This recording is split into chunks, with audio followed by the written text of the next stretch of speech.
సామెతల గ్రంథము 5వ అధ్యాయము.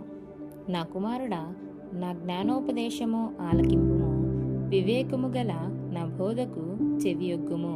అప్పుడు నీవు బుద్ధి కలిగి నడుచుకొందువు.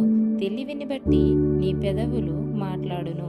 జారస్త్రీ పెదవుల నుండి తేనె కారును. దాని నోటి మాటలు నూనె కంటెను నూనెపైనవి. దాని వలన కలుగు ఫలము ముసిని పండంత చేదు. అది రెండంచులు గల కత్తి అంత పదును గలది. దాని నడతలు మరణమునకు దిగుటకు దారితీయును. దాని అడుగులు పాతాళమునకు చక్కగా చేరును. అది జీవమార్గమును ఏమాత్రమును విచారింపదు.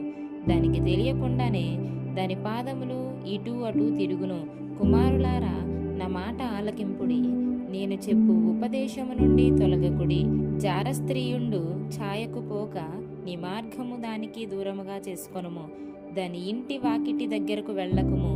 వెళ్ళిన ఎడల పరులకు నీ యవ్వన బలమును, క్రూరులకు నీ జీవిత కాలమును ఇచ్చివేతువు.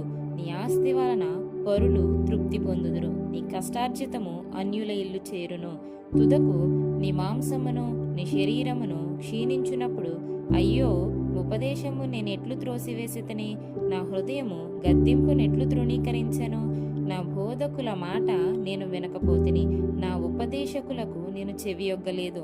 నేను సమాజ సంఘముల మధ్య నుండినను ప్రతి విధమైన దౌష్ట్యమునకు లోబడుటకు కొంచెమే ఎడమాయను అని నీవు చెప్పుకొనుచు మూలుగుచూనుందువు. నీ సొంత కుండలోని నీళ్లు పానము చేయుము. నీ సొంత బావిలో ఉబుకు జలము త్రాగుము. నీ ఊటలు బయటికి చెదిరిపోదగునా? వీధులలో అవి నీటి కాలువగా పారదగునా? అన్యులు నీతో కూడా వాటిని అనుభవింపకుండా అవి నీకే ఉండవలెను కదా. నీ ఊట దీవెన నొందును. నీ యవన కాలపు భార్య యందు సంతోషింపుము. ఆమె అతి ప్రియమైన లేడి, అందమైన దుప్పి. ఆమె రొమ్ముల వలన నీవు ఎల్లప్పుడూ తృప్తి నొందుచుండుము. ఆమె ప్రేమ చేత నిత్యము బద్ధుడవైయుండుము.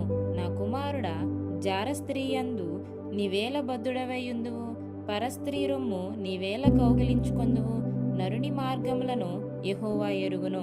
వాని నడతలన్నిటినీ ఆయన గుర్తించును. దుష్టుని దోషములు వానిని చిక్కులబెట్టును. వాడు తన పాప పాశముల వలన బంధింపబడును. శిక్ష లేకయే అట్టివాడు నాశనమగును. అతి మూర్ఖుడై వాడు త్రోవ తప్పిపోవును.